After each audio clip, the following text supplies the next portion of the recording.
कि पापों का एक ही निवारण है, रेमेडी, एक ही छुटकारा, एक ही निवारण है। और वो निवारण क्या रख देता हूं पहले।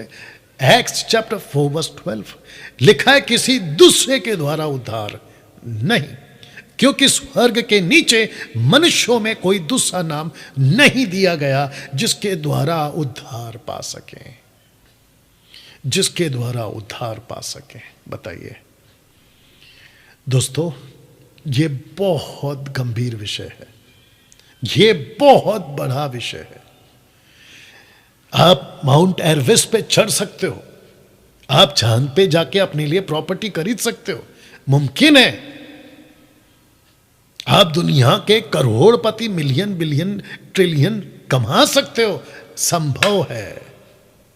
आप दुनिया की कोई भी चीज में आप सक्सेस, कामयाबी पा सकते हो, लेकिन खुद के पापों से छुटकारा मनुष्य कभी नहीं पा सकता, मनुष्य कभी नहीं पा सकता।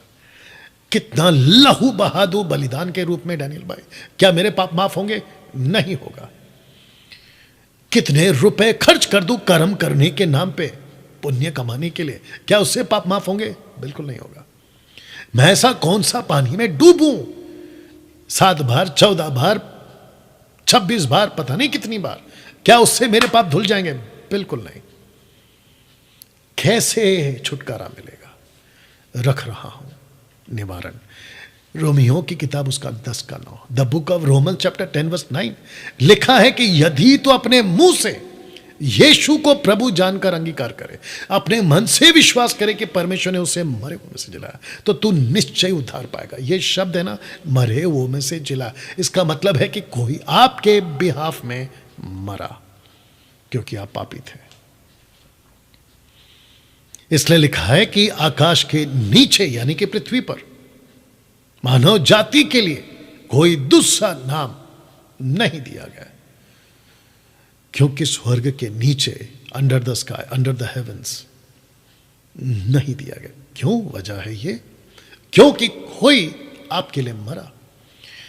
दोस्तों, बहुत दुख लगता है उन लोगों के लिए जो ऐसी बात बोलते, जो क्या बोलते बोलने जा रहा हूं, बहुत दुख लगता है, अफसोस है। और उनका अंत कैसे होगा उसको भी सोचकर अफसोस है कि वो कहते हैं, ऐसे बहुत लोग हैं, आपने भी सुना होगा, कहते हैं कि ईसा मसीह को हम क्यों माने? बोले क्यों? कहते हैं कि जो खुद 3 खिल्लों को बर्दाश्त नहीं कर सका और मर गया, क्रूस के ऊपर जो 3 खिल्लों को बर्दाश्त नहीं कर सका वो मर गया, वो गॉड कैसे, उसको कैसे माने? तो मेरे दोस्त, यही तो लूसीफर ने बताया ना, शैतान है। तीसरा पॉइंट, शैतान ने यही तो तुमको धोखे में रखा है और ऐसी इमेज बना दी तुम्हारी ईसा मसीह को लेकर, यीशु को लेकर, कि तुम ऐसे सोचो कि वो गॉड कैसे हो सकता है जो खुद 3 खिले को बर्दाश्त नहीं कर सका। लेकिन उसने दूसरा पहलू नहीं सिखाया या दिखाया या बताया कि वो 3 खिले पर इसलिए मरा, तुम्हारे पापों से तुम्हें आजाद करने के लिए। ये उसने नहीं बताया आपको। और ये बताती है कौन? बाइबल। आपको करना क्या है? डैनियल भाई, अगर मान लेते हैं कि मैं पापी हूं और मुझे इस पाप से आजादी चाहिए, और आपने कहा कि पापों से छुटकारा का निवारण एक ही है, रेमेडी एक ही है, और वो है यीशु मसीह। क्यों? क्योंकि वो मरे क्रूस के ऊपर, यही वजह है। तो मुझे क्या करना होगा? क्या मुझे अपना धर्म बदलना होगा? जी नहीं। क्या मुझे अपना नाम बदलना होगा? बिल्कुल नहीं। क्या मुझे अपने कपड़े, तौर तरीके, कल्चर, क्या वो सब कुछ बदलना होगा? बिल्कुल नहीं। बिल्कुल साफ लिखा है, यदि तू अपने मुंह से यीशु को प्रभु जानकर, ये जो शब्द है ना प्रभु, इंग्लिश में लिखा है लॉर्ड, LORD, लॉर्ड। ऐसा क्यों? क्योंकि शैतान ने मानव जाति पर किया प्रभुता। यीशु पृथ्वी पर आए उसकी प्रभुता को खत्म करने, तो आपको स्वीकार करना होगा कि मैं उसकी प्रभुता पे नहीं, अब मैं यीशु की प्रभुता पर चलूंगा। इसलिए आपको यीशु को प्रभु करके स्वीकार करना होगा। लिखा है कि प्रभु जानकर अंगीकार करे, उसी का उद्धार होगा। कितना सिंपल है, मुंह से कबूल करो, मन से विश्वास करो कि यीशु मेरा प्रभु है, फिनिश। खत्म। आपके पूर्वजों का पूर्वजों का पूर्वजों का पूर्वजों का जो भी श्राप बंधन आपके ऊपर था वो सब एक झटके में खत्म हो जाता है। लगे हाथ आजकल के so called prosperity preachers, so called deliverance ministry करने वाले पास्टर्स, उनको बड़ी सख्त शब्दों में कहना चाहता हूं, यीशु के वचनों का मजाक मत बनाइए। जब तुम किसी पे प्रार्थना करते हो, खास करके विश्वासियों के लिए कह रहा हूं, उनके लिए प्रार्थना जब तुम करते हो उसकी बात कर रहा हूं, उनको मत बोलो कि मैं देख रहा हूं कि तुम्हारे ऊपर श्राप है, मैं देख रहा हूं कि तुम किसी बंधन में हो, मैं देख रहा हूं कि तुम किसी प्रकार के जादू टोना, मैं देख रहा हूं कि तुम्हारे ऊपर पूर्वजों का श्राप है। बकवास। क्योंकि दूसरा कुरिन्थियों 5:17 से आगे कहता है कि यदि कोई मसीह में है वो नई सृष्टि। एक झटके में आप वचन को पढ़िए, लिखा है कि निश्चय उसका उद्धार हो जाता है उसी पल, उसी क्षण, the same moment when he accept Christ.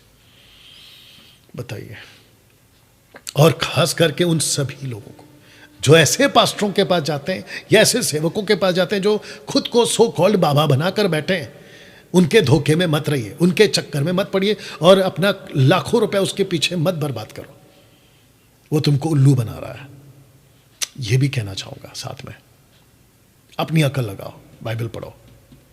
यीशु कहता है कि जो सत्य को जान गया वो स्वतंत्र है। फिर कैसी स्वतंत्रता को लेके चल रहे कि कोई तुमको ऐसे टाइप का बाबा पास्टर तुमको उल्लू बना दे रहा है? बताइए। फिर ऊपर से क्या कहते हैं कि तुमको उपवास में जाना होगा। इसको कहते हैं सेल्फ राइचस का एक्ट करना। इसको कहते हैं कि यीशु ने जो बलिदान करना वो कम था, इसलिए अभी तुम अपनी तरफ से कुछ कोशिश करो कि तुम उससे छूट जाओ। क्या बकवास है। ऐसे बहुत लोगों ने अपनी अपनी दुकान खोल के रखी है। उनसे बाल्टियों में उल्टियां करवाते हैं और जब उल्टी होती है तो कहते हैं कि देखो तुम्हारा बंधन निकल गया। कहां से लाते हो ये बकवास की टीचिंग? हम सब के लिए ये वचन काफी है, ये बाइबल काफी है जो कि कहती है कि तुम आजाद हो गए। फिनिश। उसके बाद आपका जो मसीह जीवन है ना, यीशु के साथ का जीवन, उसको वैसे जीना है जैसे यीशु कहता है। फिर खेल खत्म। जब तक तुम उसके दायरे में हो तब तक तुम सुरक्षित हो। अगर तुम खुद ही दायरा छोड़ के बाहर जाओगे तो ऐसे बाबा पास्टर टाइप के लोग अगर प्रार्थना भी कर ले तो भी तुम्हारा कुछ नहीं होगा। लगे हाथ और एक बोल देता हूं, और मैं जानता हूं कि इस वक्त में काफी लोग मुझे सुन रहे हैं, आप देख रहे हैं। किसी पास्टर से प्रार्थना मत करवाइए। जिस दिन आपका उद्धार हो जाता है उस दिन आपको सिर्फ और सिर्फ यीशु से प्रार्थना करना है। किसी से प्रार्थना मत करवाइए। मैं आपको सीधे साफ लाइन में बोल रहा हूं।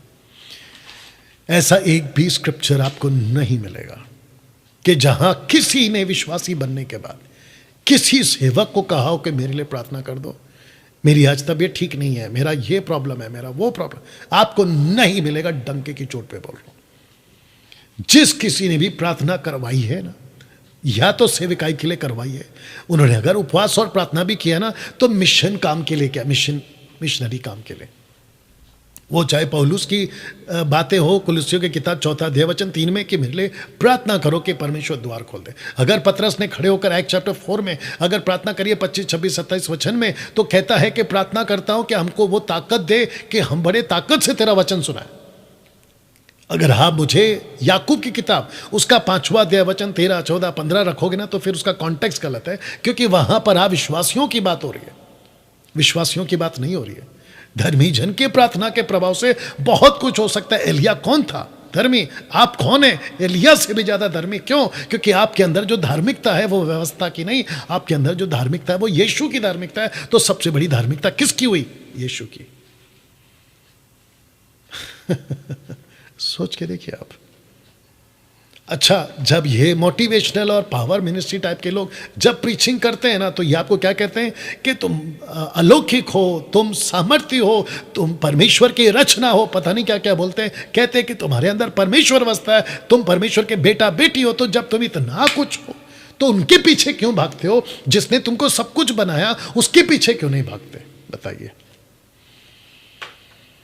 दिमाग लगाओ, दिमाग लगाओ, अकल लगाओ। तो दोस्तों, मेरे जितने भी हिंदू, मुस्लिम, बौद्धिस्ट, आदिवासी, दुनिया के जितने भी लोग आप इस वीडियो को देख रहे हैं, मैं बीच बीच में उनके पास इसलिए जाता हूं क्योंकि गड़बड़ वहां पर भी है। तो जितने अभी देख रहे हैं, इस कॉन्सेप्ट को समझ रहे हैं, मुक्ति, मोक्ष, सैल्वेशन, उद्धार सिर्फ और सिर्फ एक ही जरिया है, और वो जरिया है कि यीशु को प्रभु जानकर स्वीकार कर लो। खत्म।